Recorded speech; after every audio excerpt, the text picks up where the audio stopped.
This module will help you understand the reactive dog. We're going to cover the 4 types of reactivity, why dogs become reactive, the hidden role of genetics, the 3-term contingency, emotional versus behavior responses, as well as the solution to reactivity. So there are 4 main types of reactivity. We've got fear-based reactivity, we've got arousal or excitement-based reactivity, we've got a combination of the two, so a combination of fear and arousal, and then we've got intent-based reactivity. So fear reactivity is when the dog is actually afraid of the thing they are reactive towards. Fear is motivating the reactive behavior. So if your dog is fear reactive, they're actually afraid of that dog in the environment. They're actually afraid of these people coming into your home. They're afraid. That is what's motivating the reactive behavior. Arousal or excitement-based reactivity is when your dog is actually excited by the thing they're reactive towards. They are aroused by it. When they see that dog in the environment, they get very excited. When they see that person in the environment, they get very excited. And that's what's motivating the reactive behavior. The third, and this is the most common form of reactivity that I see amongst our students inside the community, is a combination of the two. A combination of fear and arousal. And they can be present in varying degrees, right? Some dogs will have a lot more fear, less arousal, and some dogs will have less fear and more arousal, but it's a combination of the two emotions. And that's what's motivating the reactive behavior.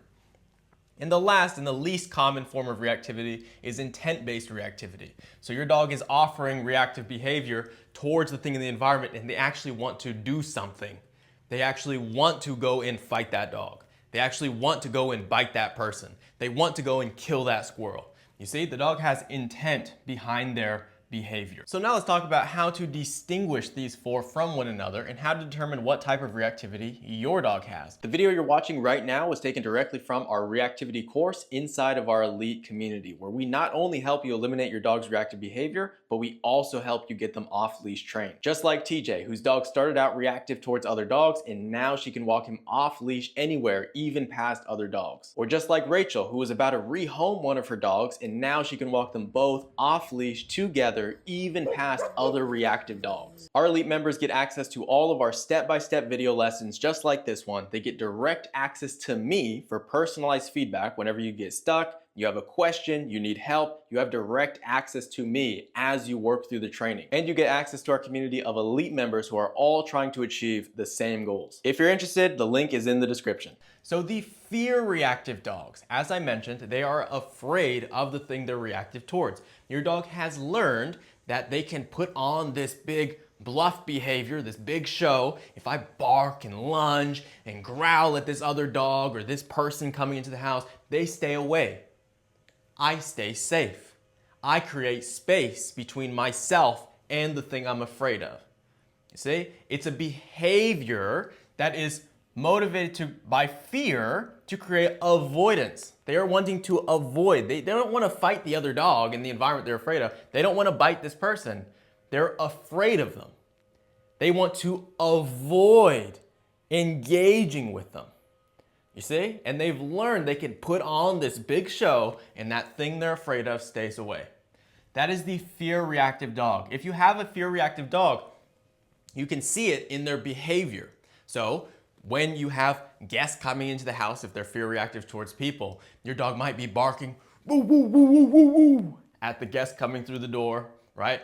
They might be even checking them a little bit, running up to them, woo, woo, woo, woo, and then they back up. You see, the dog doesn't want to engage. They don't want to bite the dog. They don't want to bite these people coming into the house. They're afraid. These people walk towards them and they back up, woo, woo, woo, woo, right? And you can hear it in the tone of their bark. They're afraid. They're panicked. They don't know what to do. You see, they're scared.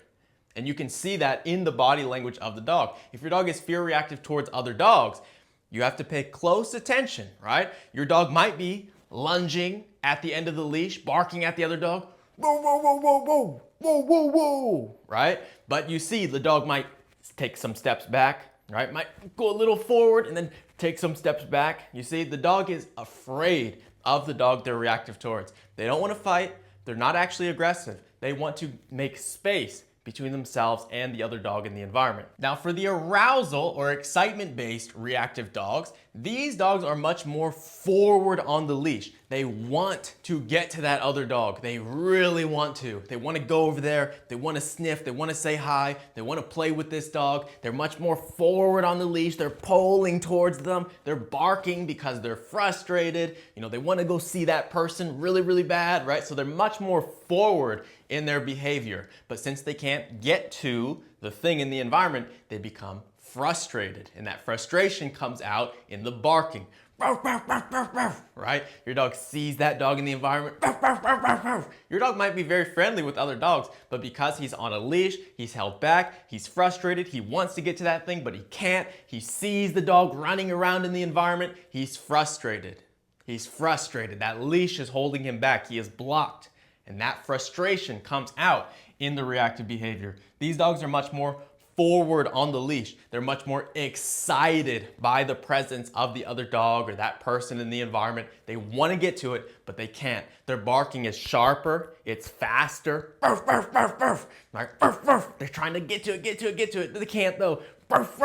Right? And that arousal comes out in the reactive behavior because these dogs are frustrated. You see, the dog isn't afraid. They want to get to the other dog. They want to get to that person, but they can't. They're held back. They are frustrated. Now, the third type of reactivity is a combination of fear and arousal. As I mentioned, this is the most common type of reactivity that I see amongst our students in the community, is a mix between the two. A mix between the two. Your dog might be very excited in the presence of other dogs. When they see dogs running around, they get very aroused and excited, but they're also just a little insecure, a little afraid, don't quite know how to handle this situation. And that mix comes together in this very potent display of reactive behavior. And like I mentioned, you can have more fear, more arousal, less arousal, but it's a combination of the two. Your dog might be very excited by some particular dogs, right? Maybe your dog really, really likes small dogs, for example, in the environment, but your dog is more fear reactive towards bigger dogs, you see? And so your dog shows a mixture of the fear and the arousal excitement-based reactivity. And the last type of reactivity, the intent-based reactive dogs, these are dogs who actually intend to do something to the dogs, to the thing they're reactive towards, the dogs, the people, the wildlife in the environment. These dogs sometimes display a big show of reactive behavior, but often this behavior is motivated by the dog's prey drive.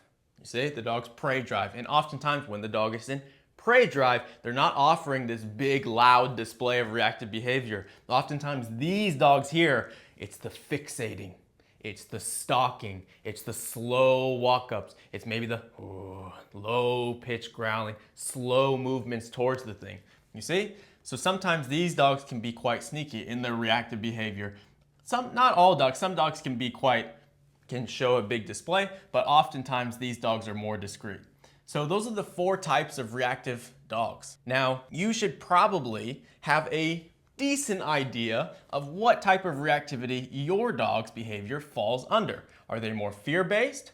Are they more arousal, excitement-based? Are they a combination of the two, or are they intent-based? Now let's cover why dogs become reactive and why your dog selects these reactive behaviors. Miles, my dog is afraid of other people, but why is he barking, lunging, growling at them? Why is he doing this? Miles, my dog is very friendly with other dogs.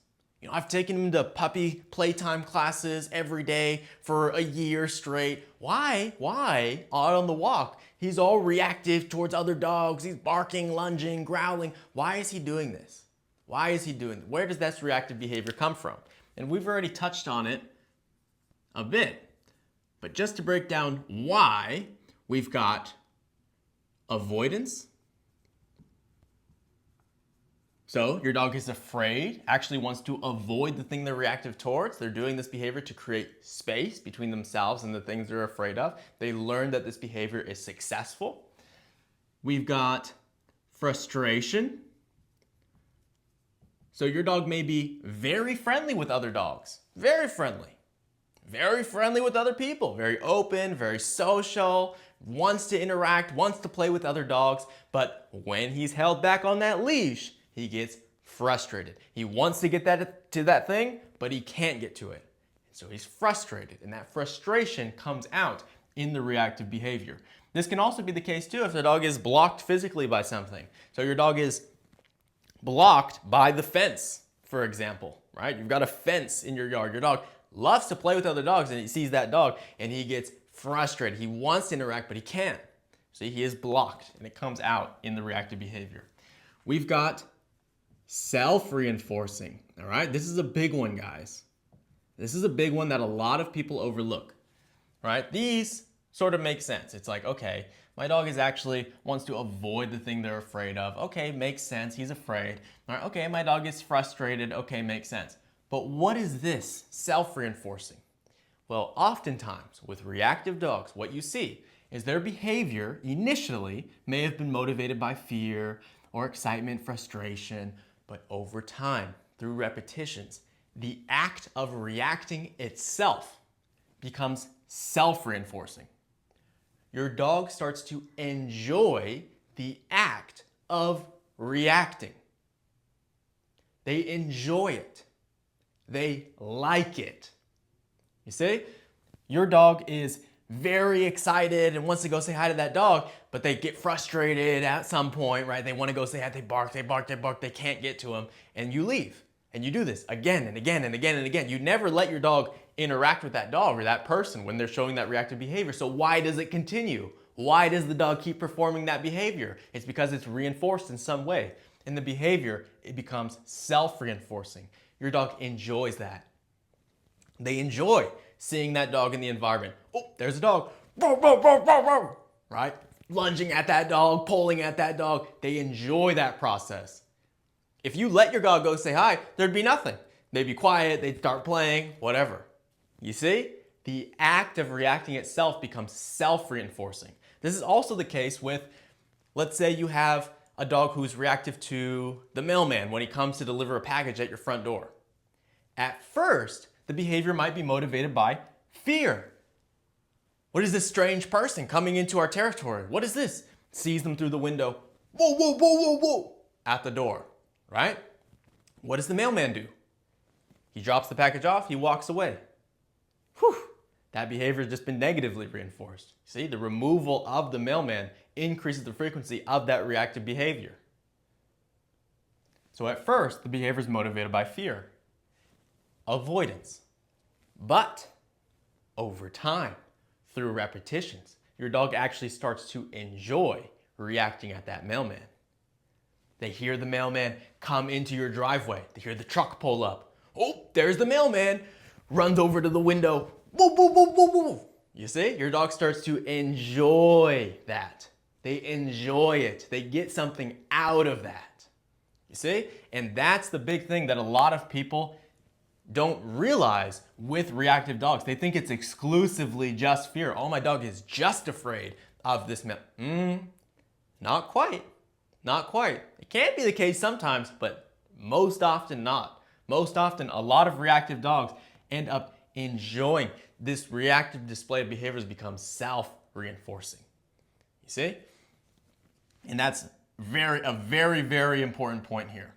Now, the next is a combination, right? A combination of these things, right? Like the mailman. It's avoidance, yes, but it's also self-reinforcing behavior, right? With your arousal, excited dog, it's frustration, yes, but it's also self-reinforcing behavior. You see? And that's why your dog is reactive. Now let's cover the hidden role of genetics and the role genetics play in your dog's reactivity. So the biggest influence on your dog's type of reactive behavior is their genetics. Their genetics. Miles, how come I've got my German Shepherd and when guests come into the house, he's growling at them, he's barking at them. He's never had a bad experience with people. No one's ever hurt him. I've had him since he was a puppy. I know this for a fact. It's genetic. It's genetic. See? This is not, genetics are the biggest influence on your dog's type of reactive behavior. Now, in some cases, it can be a learned behavior. But in most cases, the dog was already genetically predisposed to offer these behaviors. See, so People will say, oh, Miles, my dog was super friendly with other dogs until he got attacked one day at the dog park. And now he's reactive towards dogs. This is a learned behavior, right? He learned to be reactive at dogs. Well, I've also seen puppies get attacked at the dog park and not become reactive. You see? Oftentimes, the biggest influence on your dog's type of reactive behavior is their genetics. It's their genetics. Oftentimes, they've been predisposed genetically to have these responses towards those things in the environment. Your German Shepherd was bred to be suspicious of these people, these strange people coming into his space. You see? It's genetic. Some people make the mistake of believing, and you see this type of stuff spread among social media, especially amongst the positive only people. Oh, I'm just gonna address the root cause of the reactivity. I'm gonna change how the dog feels about the thing they're reactive towards. It doesn't work like that. You cannot eliminate. If your dog is fear reactive towards people coming into the house, you're not gonna eliminate that fear. That is fundamental to who the dog is. Now, you might change how they respond to certain individuals coming inside the house, but you won't be able to change it to everyone coming inside the house. This is fundamental to who the dog is, right? Your dog gets very excited around other dogs, especially when they're running around and barking at him in the environment. He gets very aroused under those conditions. Now, you can minimize it, you can control it, but he'll still get excited around other dogs, right? Your dog is very friendly, outgoing, super highly social dog. You're not gonna change your dog's sociability. You see, you're not gonna make your golden retriever less friendly with these people in the environment. It's not gonna happen. You can teach him to control himself. You can minimize that arousal through exposure, but you're not gonna be able to eliminate this completely. That is a mistake, all right? That is a mistake. And we'll cover more about this in just a second. But that's the hidden role of genetics. I just want you to know the primary influence on your dog's reactivity is genetic. It's not in your control. And this is also why it's very important not to come into the program with all of these stories about why you believe your dog is reactive. See this all the time. People come in, they've got these crazy stories and theories for why they believe their dog is reactive. Their dog is terrified of other dogs or people. They're scared of their own shadow. And people see that and they come to all of these crazy conclusions in their head. Oh, he must have been beaten as a puppy by men and then attacked by dogs and abandoned and a stray in Mexico, right? Like all of these just stories that they tell themselves about why the dog is exhibiting this behavior. Remember, the primary influence on your dog's reactivity is their genetics. It's their genetics. The stories you're telling yourself may be true, they may not be true. We have no way of knowing. And these stories are not productive. They will not help you address your dog's reactive behavior. Understand? Dogs are living in the moment. You see this all the time. Like I've seen this on social media. You have a golden retriever who is displaying a big show of reactive behavior towards people in the environment. And people see that and they think, golden retrievers are always friendly. So something bad must have happened to this dog. You know, someone abused him as a puppy. Some owner, traumatized this dog. Or, hear me out, none of that happened. And it's actually just a poorly bred golden retriever with poor genetics. See? And that's no fault of the dog, by the way. All right, we're not blaming the dog for their own genetics. That is not fair. That is not appropriate. Okay, I'm not saying that. What I'm saying is the people who come into the course who are telling themselves all of these stories and have all of these crazy ideas of why their dog is reactive, those same stories end up becoming justifications. They become excuses for their dog's reactive behavior. And the last thing your reactive dog needs is excuses from you. Excuses from their handler. Excusing this behavior. All right? And if you come in with these excuses, you're destined to fail. Leave these excuses at the front door. These stories may be true, they may not be true. It doesn't matter. It's not productive. Everything you need to solve this behavior is shown right in front of you. The dog has everything you need to know right in front of them. They are living in the moment, right? They're not thinking about their past or whatever events may have or may not have happened. Okay, they're not thinking about that. They're not like people. They're responding in the moment. They're reacting in the moment. Okay, so get rid of all these stories you're telling yourself. The primary influence on your dog's reactivity is genetic. All right, back to the video. Now let's break things down into the 3-term contingency. This is something you guys should be familiar with since you've seen the How Dogs Learn and Think module. And let's break it down in the context of reactive behavior. So we've got the stimulus, we've got the behavioral response, and then we've got the consequence, which is either reinforcement or punishment. So to give you a quick recap, the stimulus is the thing that your dog is presented with. The behavior response is what your dog does when they see that thing. And then the consequence, reinforcement or punishment. Reinforcement is something that increases the frequency of a behavior. So if the behavior is reinforced, well, the next time they see that stimulus, they're going to select the same behavior response. If the behavior response is punished, next time they see that stimulus, they're now less likely to select that behavior response. Reinforcement increases the frequency of a behavior. Punishment decreases the frequency of a behavior. All right? So in the case of reactivity, let's walk through it. Let's say you've got a fear-reactive dog. The stimulus is the other dog in the environment. Behavior response to bark, lunge, growl at the dog. That is met with reinforcement. How is it reinforced? Well, it's reinforced negatively. The removal of the other dog increases the frequency of the behavior. You see, when you're walking your fear-reactive dog and your dog is barking and lunging at this dog, what do? You don't walk over towards it, you keep walking away, right? You're like, oh, let's make some space. Oh, let's go this way. Let's cross the street, right? What does the other owner do? The other owner is like, we gotta stay away from that dog, and they walk the other way. They create space, you see? And so in your dog's mind, the behavior was reinforced. This is successful. I keep myself safe. The other dog stays away. I avoid the interaction that I was so afraid of. You see, your dog learns in that moment that this was a successful behavior response because it was reinforced. So next time your dog sees a dog in the environment, they're more likely to select those same behavioral responses. All right? How else can it be reinforced? Well, it can also be self-reinforcing. Your dog enjoys seeing that dog in the environment, growling, barking, and lunging at that dog, keeping the other dog away. Great, next dog. Let's do it again. You see? Your dog starts to enjoy that process there. Let's say you've got a dog who is reactive towards the mailman. Same situation, right? Stimulus, mailman coming to the door, behavior response, bark, lunge at the window, at the mailman. Reinforcement, mailman goes away, negatively reinforcing that behavior, but also it becomes self-reinforcing. Let's say you've got an arousal excitement dog.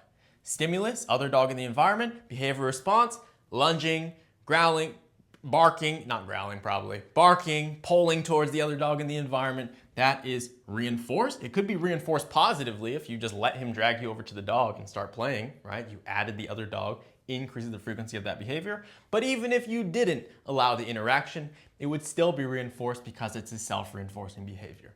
You see? And so what I want you to do right now is break down the 3-term contingency for your dog. What is the stimulus? What is the thing your dog is reactive towards? What is their behavior response? What do they do when they see that thing? And how is it reinforcing? What does your dog get out of it? That is the reinforcement. All right? So break this down right now for your dog. If they're reactive towards multiple things, make one for each thing they're reactive towards. All right? And be as specific as possible in their behavior response. Exactly what they do. Okay? So that's the 3-term contingency. Now, if your dog is fearful or aroused, right, whatever it is, the behavior response is not to be confused with the dog's emotional response. All right? Not to be confused with the dog's emotional response. The emotional response is how the dog feels when they are presented with the stimulus. The behavioral response is what the dog does when they are presented with the stimulus. These are very different things, all right? How your dog feels is separate from what they do. Now, Emotions serve to drive and motivate behavior. That is the purpose of emotions. Okay, if you're walking down the street at nighttime and you see two guys round the corner running at you, that is going to create an emotional response immediately within you to drive behavior. What do you do now? You run away. You see? So the emotions serve to drive behavior. Now these emotions can be grounded in reality or not. These are all in your head. All right, it's the same for the dog. Those two guys running at you might have just been on a nighttime jog, following a new workout plan. They were just talking about the podcast they watched recently. They're just casually going on a run, just late at night. It's when they had time. But you don't know that. You don't know that. And even if that was the case, you still had that emotional response and you selected that behavior. You ran away. You see? So this can be grounded in reality or not. Maybe these two guys were actually trying to rob you. You see? Very different scenarios, but the same emotional response.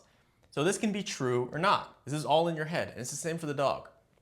Your fear-reactive dog, let's say, when they see that dog in the environment and they're afraid, when your 75-pound German Shepherd is afraid of that little 10-pound dog in the environment, your dog is afraid. They're afraid. You see?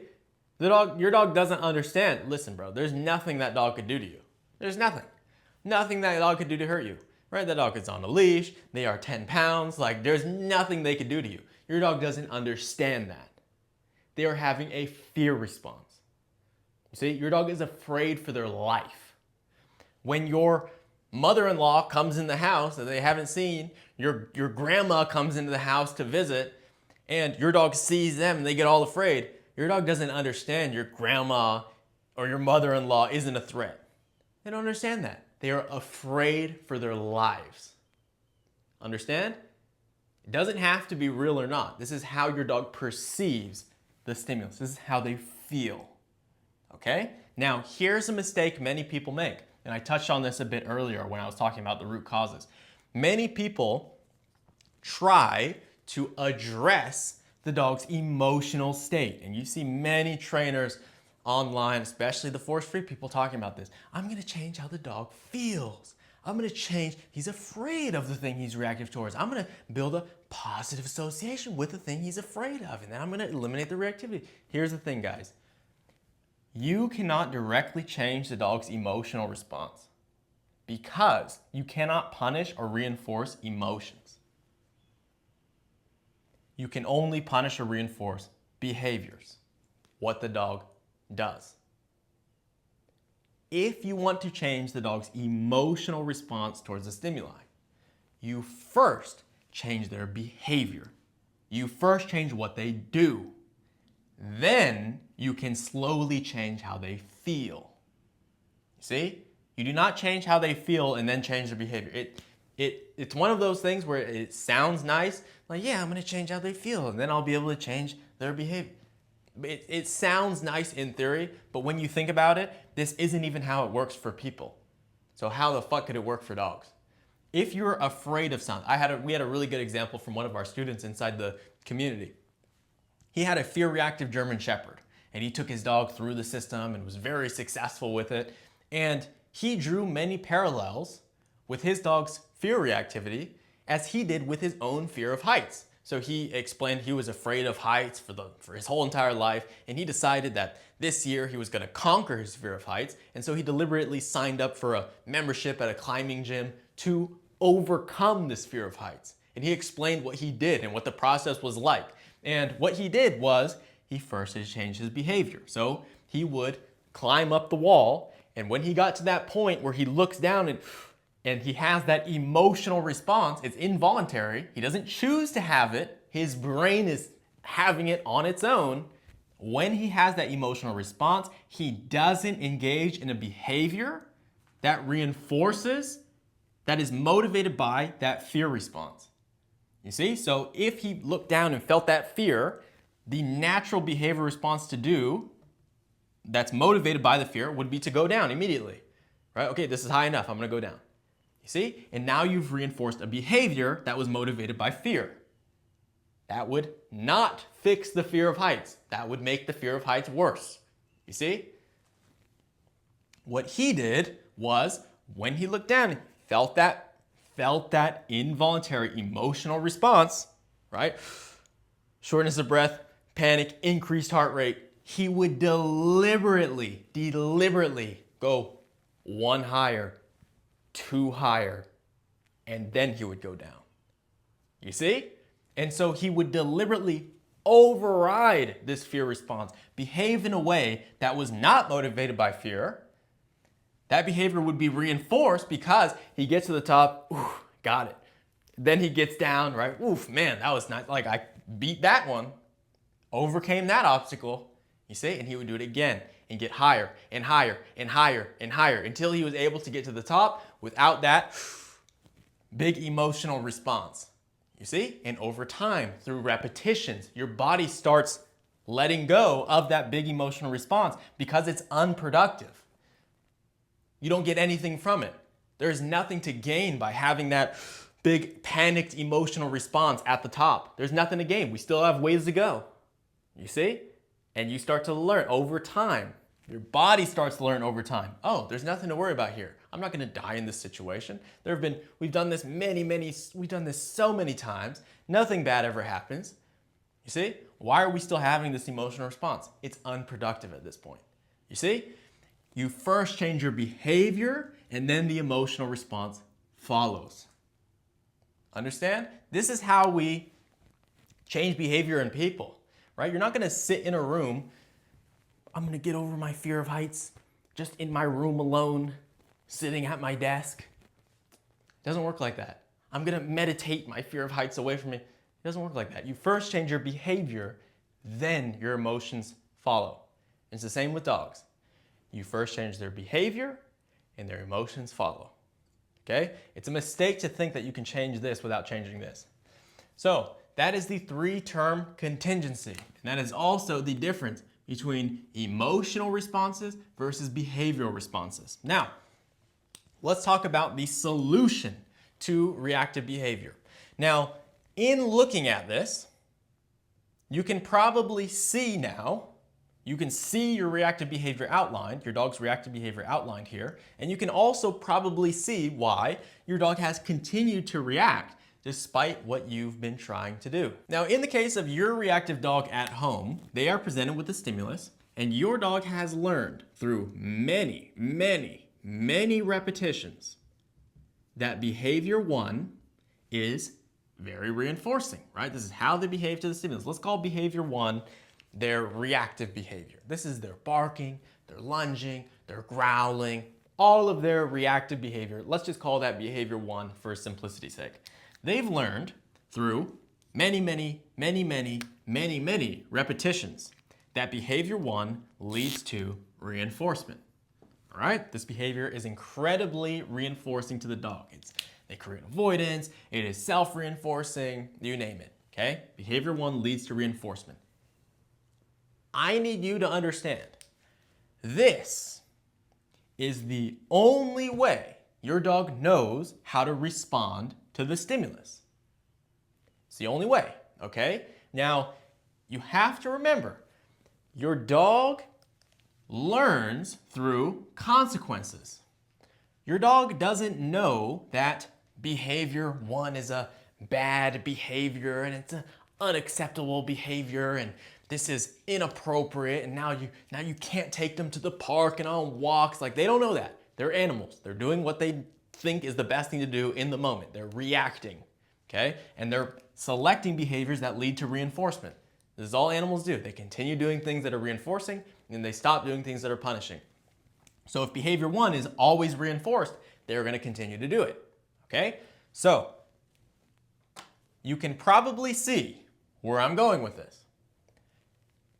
Since behavior 1 has always led to reinforcement, you can see now that if you go ahead and do, let's say we have a behavior 2, and maybe we introduce a behavior 3, right? Many of you have probably tried to do this if you're inside this course. Then we go ahead and do a behavior 4, right? You've probably seen trainers tell you to do this on social media, right?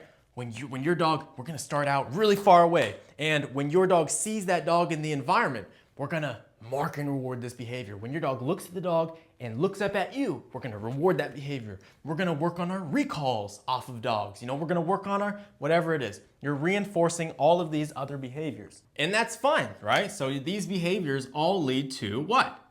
Reinforcement, right? You're reinforcing all these behaviors positively with your treats and your hot dogs, and you're rewarding the dog for looking at the dog and looking up at you, and you're rewarding all this stuff. Fine, okay. Here's the problem with that. Here's the problem. The reason why this always fails is because you can see it. You can see why.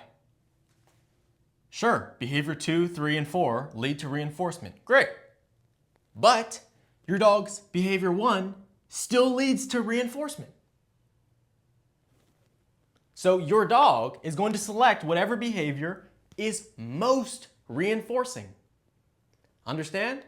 And for many of you watching this video, behavior 1 is way more reinforcing than your hot dogs and your string cheese and your look at me for the hot dogs. You see, your dog might do that at a distance when that dog is way far away, but when push comes to shove and your dog is face to face with another reactive dog right in their face, come around the blind corner, there they are right there, your dog is gonna default back to that same old behavior 1, the one that they've found reinforcement in 100 times, the one that is motivated by these strong emotional responses. Your dog is gonna default back to that behavior 1. You see? And the trainers will tell you, oh, you need better management. You need to manage your dog better. You need to create space. You see? This is why the training fails. It doesn't work. All of these behaviors are reinforcing. So you can't expect your dog to not select behavior 1. You understand? Now, since I'm laying this all out, you can probably see where I'm going with this. How do we solve reactivity in dogs? Well, what we do is we come in using punishment. What is punishment? Punishment is something that decreases the frequency of a behavior. And by the way, it's the only way to eliminate a behavior. Eliminate. Okay? There's a difference between giving your dog an alternate behavior and eliminating a behavior. Punishment is the only way to do that. We come in with punishment and we punish the reactive behavior, right? And not just a little bit. The punishment far outweighs any level of reinforcement the dog might receive from engaging that behavior. It exceeds it. Behavior 1 is now way more punishing than reinforcing. You see? The punishment exceeds the level of reinforcement the dog gets from that behavior. And this is critical because we're dealing with this. Okay? So we come in with punishment. We eliminate this behavior. We apply something to this behavior. We apply a consequence to this behavior that decreases the likelihood the dog will select this behavior again. You understand? We punish this behavior. Now, when we do that for the first time, these don't exist yet. See? These don't exist yet. Now, when we punish behavior 1 for the first time, the dog has no idea what to do now. They have no clue what to do. They've always done behavior 1, and it's always been reinforced. When we come in and punish it, we create a giant hole in the dog's understanding, and then we come in and fill that hole with behavior 2, behavior 3, behavior 4. See? And we are reinforcing these behaviors heavily. If the dog goes back to behavior 1, we punish this behavior. You understand? And now you can start to see how we solve the reactivity in dogs. I'll just write out what we do. The solution to reactivity is we punish the undesirable behavior, right? This is behavior 1. We punish the undesirable behavior. We are showing the dog that they are not allowed to select this behavior. If you lunge at this dog and growl at this dog or bark at this dog, bad things happen. See? We punish this behavior. We remove it from the dog's behavioral repertoire, okay? Eliminate it. We punish the undesirable behavior. Then the next thing we do is we reinforce the desirable behavior. So, remember, like I said, if your dog has been selecting behavior 1 for the last 5 years of their life, and it's literally always been successful, and it's the only thing they know how to do around other dogs, then when you go to punish behavior 1, you have to fill that hole. You have to give the dog other things to do now. You have to show the dog how you want them to behave around other dogs. Okay? Another mistake people make is they just leave the dog here. They just punish behavior 1. You see so many of these people. They're outside. No, correction, correction, correction. No, correction, correction, right? That's all they're focused on. It's just punishing the unwanted behavior. But if you don't show the dog what you want them to do instead, how can you expect them to do something instead of the only thing they know how to do? You see? You've got to punish the undesirable behavior, but then you reinforce the desirable behaviors. You come in and you show the dog how you want them to behave. Understand? And the third thing we do is we desensitize. Desensitize the dog towards the stimulus. Desensitization is the process of habituating the dog towards the stimulus so we can decrease their emotional response towards it. See, if your dog is fear reactive towards other dogs and we go ahead and we remove the undesirable behavior, we add in, we reinforce the desired behaviors, then what we do is we just expose them to dogs. We expose them to them. We're in an environment where there's tons of dogs all around, barking at them constantly, walking past them. They're playing in the environment. We expose them to the stimulus. Through this exposure, the dog's fear response towards the dogs decrease. See, you decrease the dog's emotional response. Your dog is excited or aroused around other dogs. We do the same thing. Punish the undesirable behavior, reinforce the desired behaviors, and then desensitize the dog towards those dogs in the environment. I want you to see those dogs running around in the environment and playing fetch with their handlers and barking at you. And I'm going to punish the undesirable behaviors, reinforce the desirable behaviors, and desensitize the dog towards those stimuli in the environment, decreasing their arousal and their excitement. You see?